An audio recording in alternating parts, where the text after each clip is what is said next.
Hello, everyone. This is Betsy Wurzel, your host of Chatting with Betsy on Passionate World Talk Radio Network, a subsidiary of Global Media Network, LLC.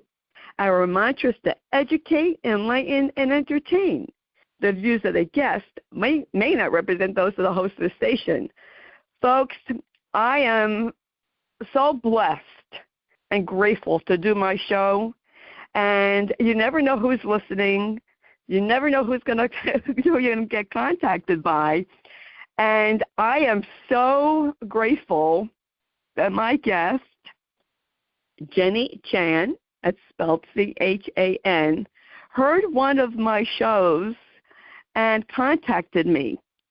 And if I don't know about a resource, and if I don't know something, I just figured that no one else probably knows, and I want to share it with you because here at Chatting with Betsy, I want to educate people. I give resources to help people, but we need to learn history, and we need to talk about what's uncomfortable until it is comfortable. And a war is a subject that's not comfortable to talk about, and the atrocities of war is not comfortable to talk about, but we're going to talk about it.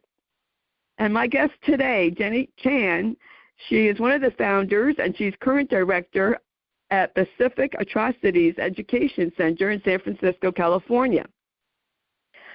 Jenny Chan and her team focus on shedding light on some of the most overlooked events of World War II in Pacific Asia. Jenny scanned more than 1 million pages from National Archives, written books on forgotten Chinese comfort women, Occupation Unit 731, and the occupation of Hong Kong. She is also a multi-talented writer. She's wrote several books. One is on Drowning a Lotus, a World War II historical novel based on a true story of a sexual slavery survivor. And I hope I pronounced this right, Marutas of Unit 731, Human Experimentation of the Forgotten Asian Auschwitz. Jenny is also a podcast host of the awesome Pacific Front Untold podcast. Folks, if you don't know about this podcast, I highly recommend it. I learned so much already from watching Jenny interview several people. And one of our frequent guests is James Bradley, who is author of Flags of Our Fathers. And I read that book a long time ago, and I saw the movie. And I want to welcome the multi-talented Jenny Chan to Chatting with Betsy. Hi, Betsy. Thank you so much for having me today, and thank you for responding so kindly to my email. It's really, it makes me blush. Oh, well, yeah. You're welcome, and I'm honored that you reached out to me because I never heard of Pacific Atrocities Education Center before, and if I don't know about it, I'm sure there's many, many others who don't know about it. I am familiar with some of the atrocities that happened in the Pacific, World War II, because my dad was on the Bunker Hill, which was an aircraft carrier ship. And my dad, and I don't want anyone to think that this is racist because it's not. This is what happened, folks. And if it offends anyone, well, I apologize, but this is history. I didn't create the history. This is what happened. My dad's ship was kamikaze twice, and he told me, he said, when the Americans got caught by the Japanese, now this is true, he said the regular, I don't know if that's the Navy, the Japanese Navy people, the servicemen were, well, I don't want to say nice, but they were more kind than the officers. He said the officers, from what he heard, they were tough. And that's how it was. But after my dad, his ship was kamikaze off Okinawa, then he got off of there and went on a cargo ship because his nerves were shot. He couldn't take it Yeah. anymore. I cannot believe how brutal the Pacific War was, actually. When you watch the Flags of Our Father, you kind of understand it in a way. And also, like, it was kind of really nasty. Um, you were describing how your dad saw some bodies at the propeller, and how yeah, do you want to talk about that? I'm just curious. Sure. Yeah, my dad worked on the aircraft carrier ship, the Bunker Hill, and he would see men get killed or severely injured by the jet planes, the propellers. And, you know, when you see that, war, and I've talked to many veterans, Jenny, of not to any of World War II except my dad, but, you know, Vietnam veterans. And Yeah. war changes a person. And, Yeah. you know, back then, they didn't talk about it. My dad did not talk about it until I read Flag of Our Fathers, and I mentioned the book. And that's when he told me that he could never forget what he witnessed, what he saw, and that he had to get off. A matter of fact, my dad had open heart surgery, and I thought he was hallucinating because they say a lot of people get delirious or delusions, but I believe this is true because he was saying to me, I couldn't stop them. I couldn't stop them. And I said, stop what, Dad? He said, I saw them throw someone overboard, and I couldn't stop it. Now, that's a secret that he had hidden for years because back then they did throw people overboard. They threw homosexuals overboard. They threw people overboard that were a danger, what they perceived as a danger. It wasn't right. Of course it wasn't right. But you didn't say anything for fear you could be next. Right. And these, you know, are some of the atrocities. And Jenny, listening to your show, and folks, I'll tell you right now, I highly, and I do mean I highly recommend you going on the website of Pacific Atrocities Education Center. Look at all that work. Look at all those books. And also, as I said before, the podcast, Pacific Front Untold, I learned a lot, Jenny. I didn't know that the Japanese had concentration camps for their own people and experimented on their own people. Oh yeah, it's quite shocking, and I don't do it out of, you know, shocking factor. It's just what had happened. You know, I'm not trying to shock anyone. I'm just trying to talk about what had happened in history. And what is very crazy to me is how hidden this history was. You know, 80 years after the war.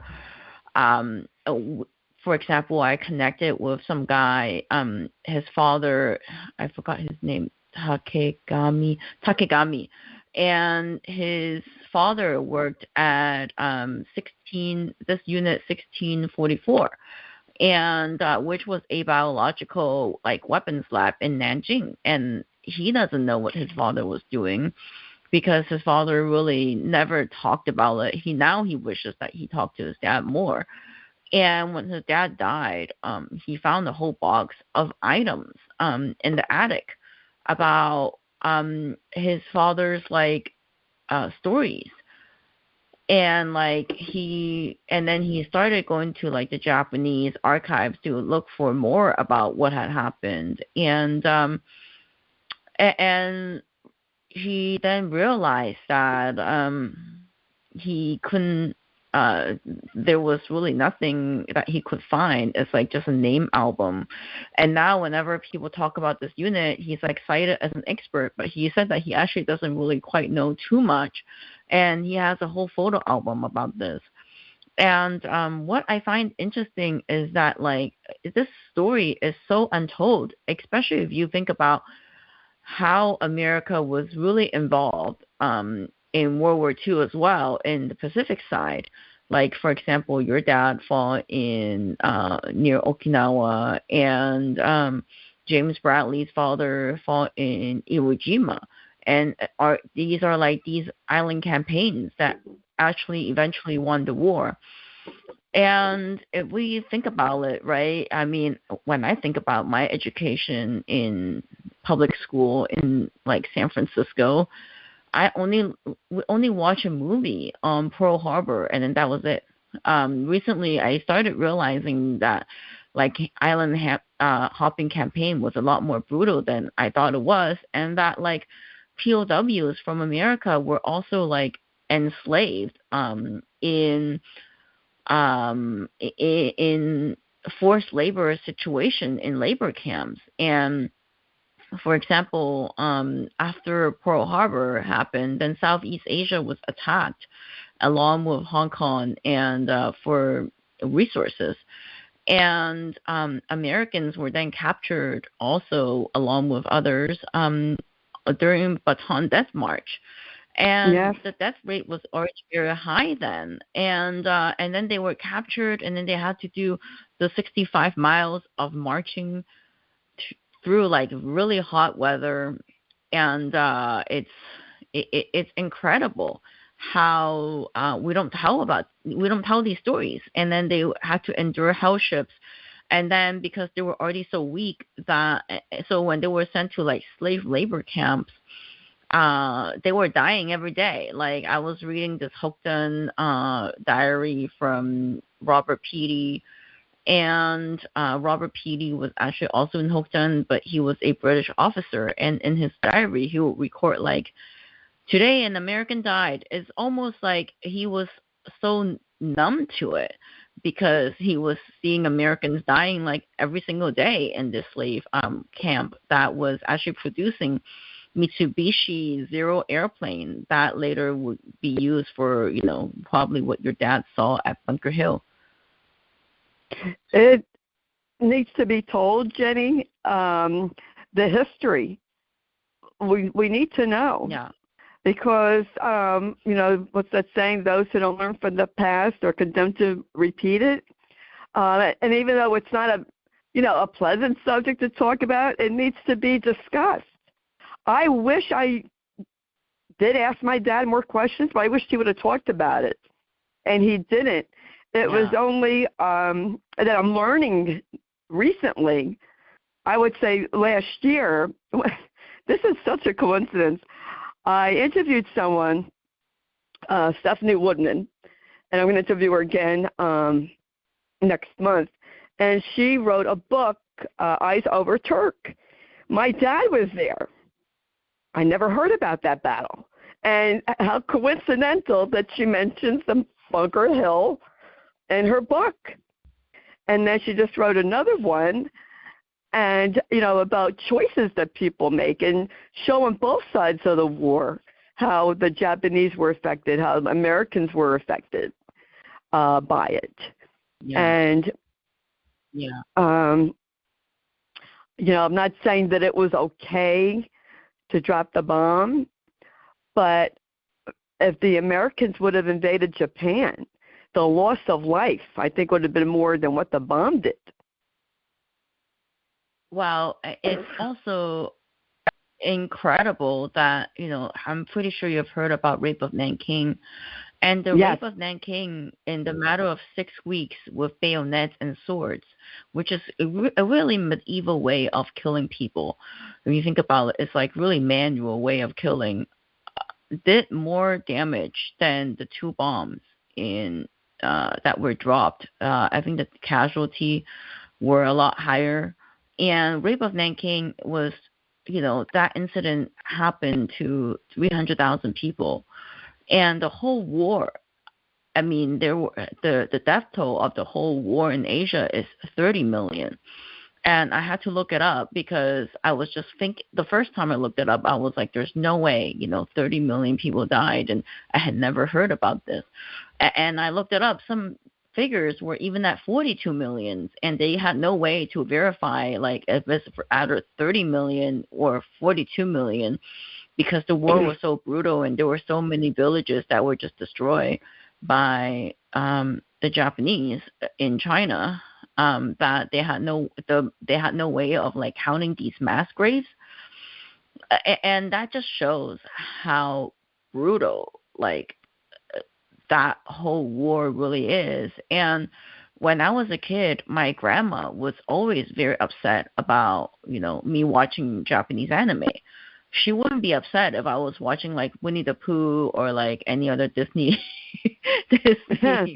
cartoon. I laugh about it now because I was thinking, like, wow, maybe grandma is crazy. And she was babysitting me when my parents were working and whatnot. And it wasn't until when she died that I figured out that, like, maybe she was upset because, Hong Kong did go through, like, occupation by the Japanese right after Pearl Harbor, right?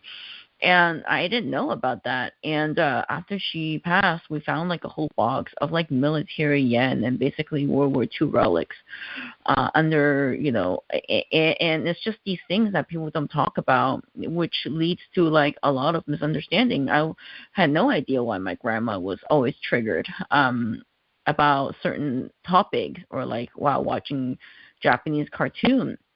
And so I started going through, like, this rabbit hole of, like, what had happened, and like, there's not a whole lot of literature about it. And now that you are talking about Stephanie, I need to read her book. I'm going to order it and probably invite her onto my podcast too. Oh, yeah, she's such a talented writer. I wish I had read the book in front of me because I don't want to say the wrong name of the book. But it's about a Japanese air pilot of someone who got drafted into the Japanese Navy. And here's the name of the book. Hold on, The Choice Within. That's her second book, and it shows both sides, and it really is really interesting because the Japanese people had no idea they were losing the war because they weren't told that. Well, before 1944, Japanese were really winning the war, and it wasn't until island hopping campaign that America really regained control and, like, figure out a way to land their B-29, that they figure out that how to win the war. If you had, and it's also incredible because World War II, in a way, were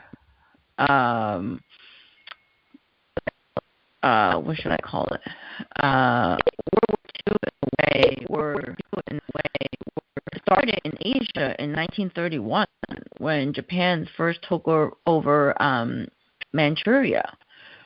And since you watched our James Bradley Pacific Front Untold series, you realize that they had already had this kind of ambition, starting with, like, Teddy Roosevelt's presidency.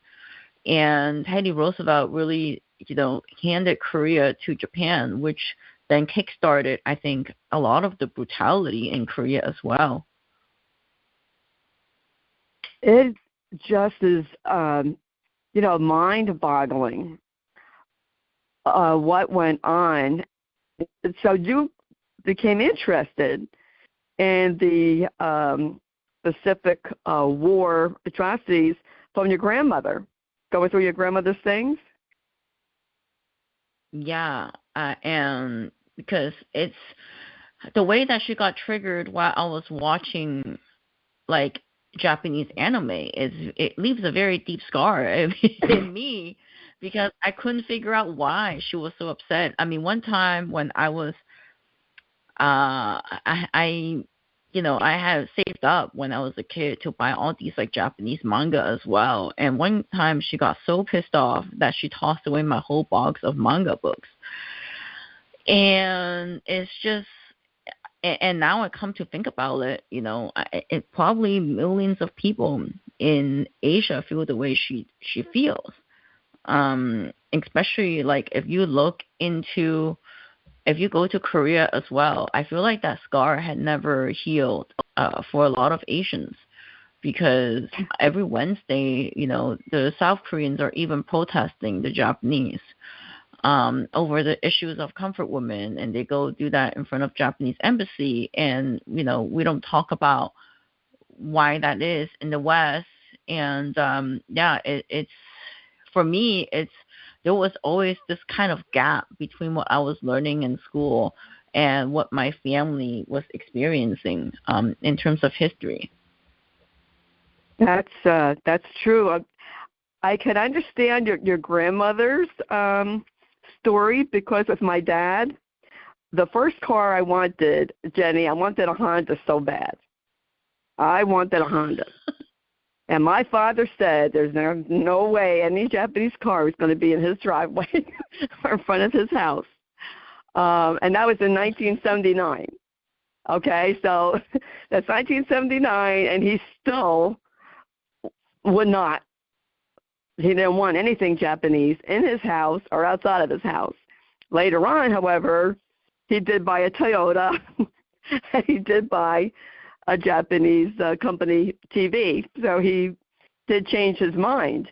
But it took, I mean, who knows, 60 years for him to change his mind. But he was dead set on, I couldn't get a Honda. And what car do you end up buying? Spirit. It was AMC Spirit. From a friend that he knew that was worked at a dealership. But I was disappointed.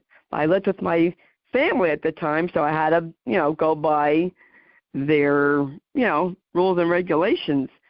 But I didn't know the battles that my father was at. I mean, he was all down the South Pacific, Solomon Islands, you would pronounce it that, Marianas, New Guinea, Australia, New Zealand. Said that they were beautiful, Fiji Islands. And I worked with a Filipino nurse, and she told me that in the Philippines, they don't like Japanese because of what they went through. I mean, they used to, the Japanese would, get the Filipino guys, and they would, kill them with the bayonets, and they would flee up to the mountains. It was rough. It's also very interesting with the Philippines as well, because they tried to do like a comfort woman statue in Manila, but because currently, Japan sponsors a lot of the Filipinos' infrastructure development, that they decided to remove that statue in Manila. And also, another interesting thing is that a lot of these Filipino fighters ended up in Central Coast. So we were actually able to do a oral history book with a lot of the Filipinas who fought in World War II before they all passed away due to old age. And I felt very fortunate that we were able to do that. And what struck me the most is about how when Japanese arrived, they were very excited because they thought, maybe we can now be liberated by Japanese instead of, Americans, since they were an American colony. But then they saw the Japanese brutality in the Philippines, and right away they radicalized themselves into. It was so radicalizing that they decided to joined the Americans to fight the Japanese. And it's so incredible, the stories that they were able to tell, because they really had no resources to fight these Japanese, especially after MacArthur was gone. And you can see how resourceful they were. And it's like these stories of resistance and resilience that got them through, I think. And I really feel for the Philippines, because it's just like I feel like it's been almost like 100 years of hardship for them. Yeah, that was really rough. I read a book many years ago. It was about the nurses that were held prisoner by the Japanese in the Philippines and what they went through. That was a really good book, except that I couldn't even tell you the name of it because I read it probably like 30 years ago. But I feel that women and children, I mean, of course, men do suffer, but women and children especially. You talk about the comfort women. Can you talk about that? They were sex slaves. Yeah, it was awful. And it was awful because the Japanese soldiers were acting up, and in 1932 they decided to kind of institutionalize prostitution so that they can stop their sexual brutality in their occupying land, because it wasn't making the Japanese army look good. And in a way, it's kind of disgusting, because it's almost like they made a illegal thing kind of like institutionalized so that it can be justified. And so they started making these comfort stations, and then they called them amenities. And then they capture local girls wherever they were wherever the Imperial Japanese Army was, like and put them in these camps called comfort stations, and just like would take turns raping these local women. And it's so hard. I mean, even for me now, it's like so hard for me to talk about this kind of topic, because it's, in a way, this kind of sexual violence is so grotesque. And in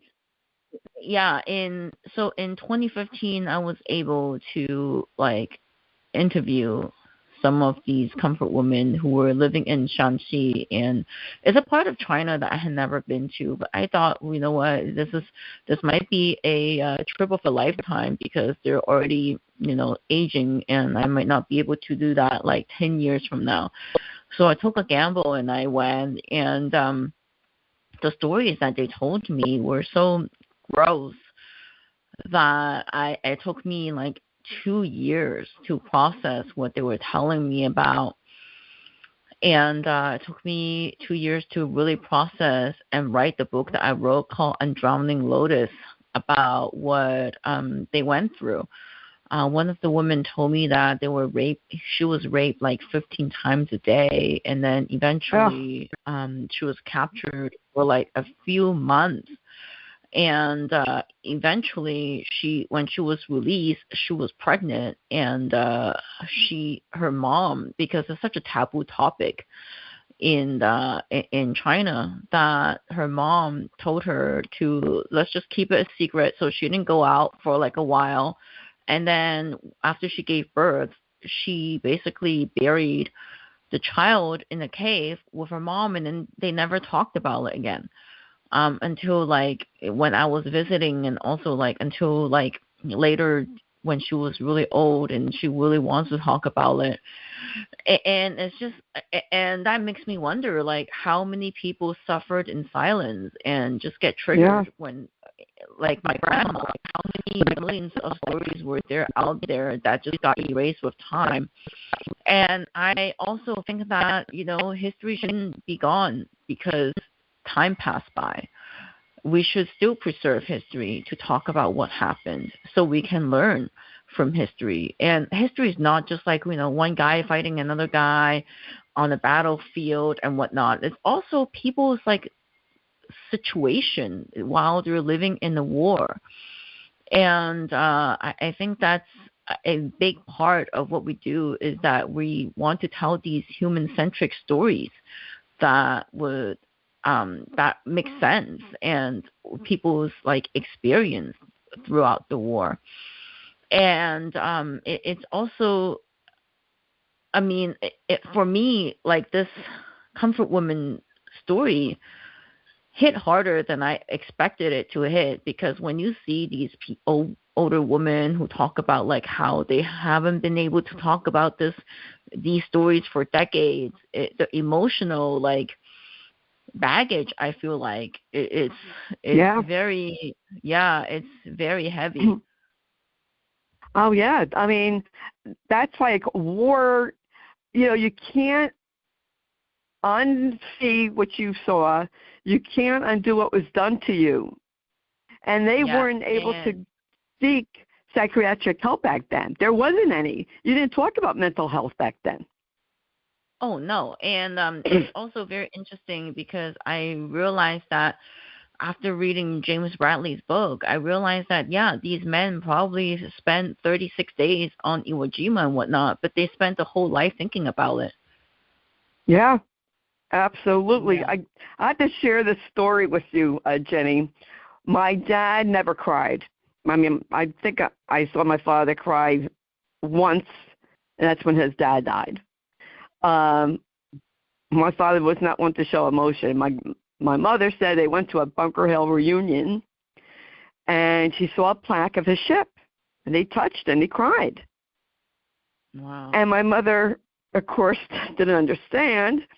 She was like, "Why is he crying? It's 60 years already." And I said, "Do you understand what he saw and what he went through? Do you have any idea? Do you have any idea what your brother went through in Europe? You don't forget that.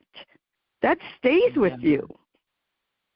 And that's the Yes. thing. And in World War II, those veterans, and in Korea War, they didn't talk about it. Even Vietnam, they didn't talk about it. And then later on, they started to say, "Oh yeah, it's called PTSD now." Before it yes. was battle fatigue or shell shock. Excuse me. And these men and women who fought and saw horrible things, they didn't know how to deal with it. Matter of fact, I interviewed a Vietnam veteran back in November or December, and I learned more about Vietnam from talking to him than I ever learned.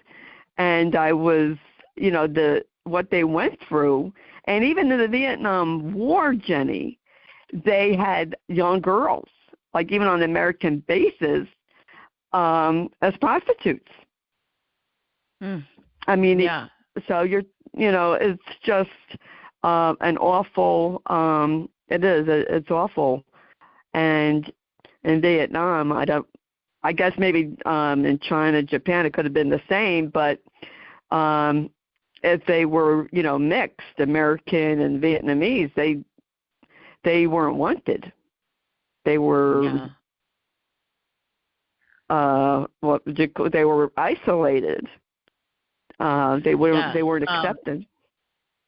Yeah, and it's so crazy too. When I was learning about Comfort Women, is that like there was also like a tier system. So if it's like a local girl, then it's more for like, the lower tier soldiers, like the infantrymen and whatnot. And so then they had to serve more people.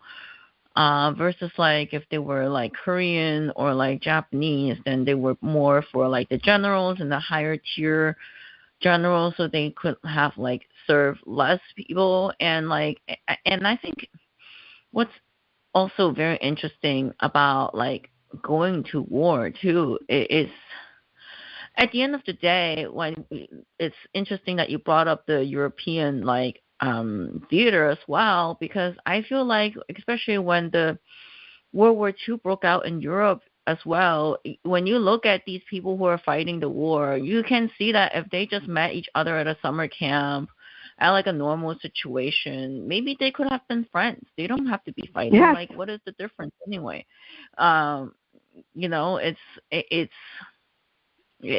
I think war breaks out when diplomacy really fails, and the diplomacy is the job of the politicians anyway. It's just it's yeah. I think as civilians and as like citizens, we always lose out. When a war happens, and it's just incredibly sad. And I also want to talk about like how like dehumanizing other people is really dangerous too, because during the in the beginning of the Japanese occupation of China, there were all these like elites who were writing about how Chinese people were like toilet water. We cannot commingle with them as Japanese who are and we're the pure water. I'm just citing what I read. Kishi Nobusuke wrote that, and it's so crazy that also extended through death. Because as I saw at like Unit 731 records and whatnot, some Japanese scientists, and Unit 731 was like a lab where they did human experimentation, and like it's like vivisection and like leaving people out in the cold and like just to see how they would react to certain things. And there was no survivor. And when you see the incinerators of these like of this complex, you immediately understand what Kishi Nobusuke was talking about how Chinese and whatever race are impure, because you see that there were two incinerators, and one for Japanese scientists who unfortunately died during their experimentation, because when we are handling biological experiments, things can go wrong, and they have their own incinerator. And even in that, they cannot commingle with the Chinese, who also had their own incinerator. So I think it's just, I think once you are able to dehumanize another person, like humanity is just thrown out the window. Oh, absolutely. That's what, Hitler did in World War II. Oh, even before World War II, dehumanized Jews and gypsies and, homosexuals and communists, other people. And when you're right, when you dehumanize someone, then you don't feel, you think, oh, okay, well, then it's they're vermin, then it's okay to get rid of them because they're vermin. Exactly. And I had no idea that the Japanese had their own Dr. Mengele. That was just like Dr. Mengele. I was just like, wow. I had no idea that that went on. So it is, I think, the work that you're doing, Jenny, and the work that the Pacific Atrocities Education Center is doing, your podcast, is really so awesome to bring this to light for people to understand. This is what happened. It's not racist. This is what happened. This is the past, and every country, I don't care who you are, where you came from, has a dark past, a dark, troubled past. And hopefully we can learn from it. Yeah.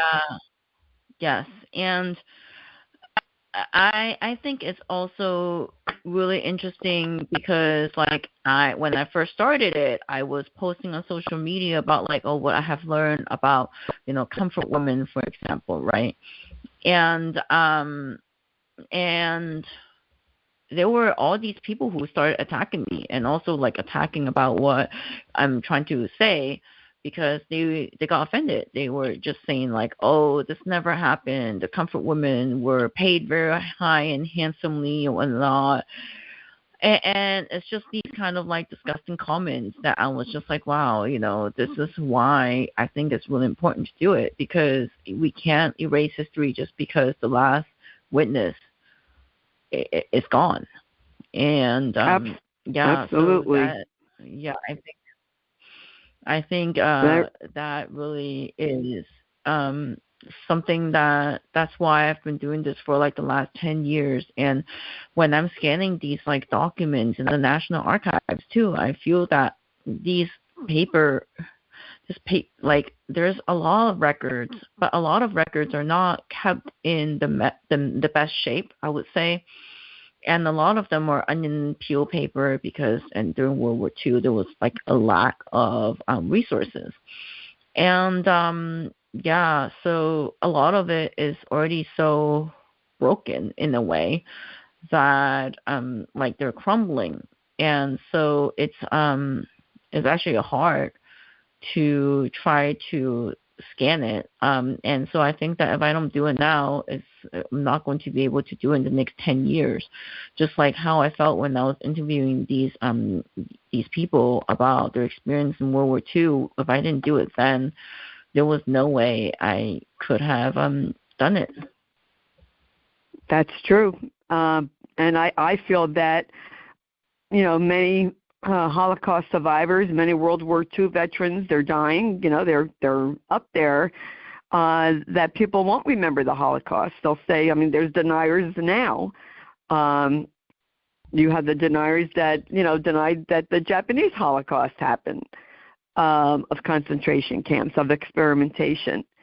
And it's important to show this is what happens when you are demonic in a way and dehumanize people, and that you can do this to another human being. It just boggles my mind that people can do these horrible things to others and it doesn't even bother them or to witness it. And I know there was comfort women because the only thing my dad said about the war before he told me about what he saw on the ship was the whorehouses.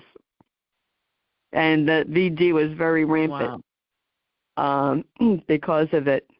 But as time goes by fast. As we wrap up here, Jenny, please share how people could connect with you and your website, and whatever you'd like to promote. Yeah, our website. Yes, our website is pacificatrocities.org, and our podcast is on YouTube, Pacific Front Untold. And it'll be great to hear from you guys, or if you guys can check out our website and also our YouTube channel, that'll be great. Yes, and folks, I'm telling you, I highly recommend it. When I went on the podcast, I was in shock, actually, of finding out all this information. And Jenny, I have to have you on again because we have to go into detail about the experimentation of what happened in Japan and China. And I really would love to have you back because there's so much more to discuss. And folks, as I always say, you have to Google. You have to go on the website. There is so much information on the Pacific Atrocities Education Center website that I could be here for 3 hours telling you about it. There's so many books that look very interesting. I think you're doing wonderful work, and I thank you for connecting with me and for doing what you're doing to bring this dark history to light so that we don't forget, so people do remember. So hopefully it doesn't happen again. Thank you so much for having me. You're welcome. You're welcome. I don't know if you ever watched the series, The Band of Brothers, about World War II. Yes. And you talk about, many of the guys that they interviewed said, we would have been friends with these people. We would have been friends. But because of the war, you weren't, because they probably had a lot in common. But I really want to thank you and for spending time with me. I know you're a busy person. Are you working on another book, Jenny? Yes, I want to work on this book about the house ship and also these people who were enslaved basically by Mitsubishi, and I think I've gone through enough of material, and it's a very powerful story. Well, I definitely will have to have you back on even before then. But I would thank you again. Folks, you heard Jenny Chan, Chan, and I'm telling you, she has a wonderful podcast. If you are interested in history, you need to watch her podcast. I highly recommend it. I really do. And like I said, I learned a lot.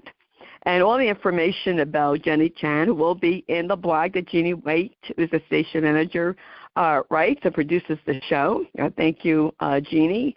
And thank you to Lillian Caldwell, who's CEO of Passion World Talk Radio Network, who makes this all possible. And thank you for listening, subscribing. If you don't already subscribe to Chatting with Betsy, it is free. I'm on Apple, back on Apple. On Amazon Music, Spotify, Spreaker, iHeart, to name a few. And share the show. I want to help as many people as possible. I want to educate people. And when you share the show, you're helping others. And we need to learn. We need to talk about uncomfortable topics. I'm not uncomfortable talking about it. I talked about a lot of uncomfortable things or might be uncomfortable to someone else, but we need to talk about this. I'm a Jersey girl. There's not much that makes me uncomfortable talking about. People, they just bring it out. They just tell it like it. Yes. Yes, I definitely am one of them. There's a huge difference between if you fly into New York or like if you go to like New Jersey airport. Yeah. Yes, I do tell it like it is, Jenny. We need, to talk about this. And, folks, I just feel like I have to say it's not, before you send any hate mail saying, oh, Betsy, you're racist. No, I'm not racist. Every country has something to be ashamed of, okay? We all have dark history. Even individuals have dark histories. We need to learn to bring it to light and to learn from it. And we need to bring back our humanity to each other so that this never happens again. And I've talked about it before. And I really believe that we need to learn from our past and to talk about it. And as I always say at the show at the end, you can follow me on Facebook, Betsy E. Wurzel, Wrzel. And I just am really grateful, Jenny, for contacting me, and definitely have to have you on again. And as I always say at the end of my show, in a world where you could be anything, please be kind and shine your light bright, because we need it now more than ever before. This is Betsy Wurzel, your host of Chatting with Betsy on Passionate World Talk Radio Network, a subsidiary of Global Media Network, LLC. Talk to you soon. All right. Thank you so much.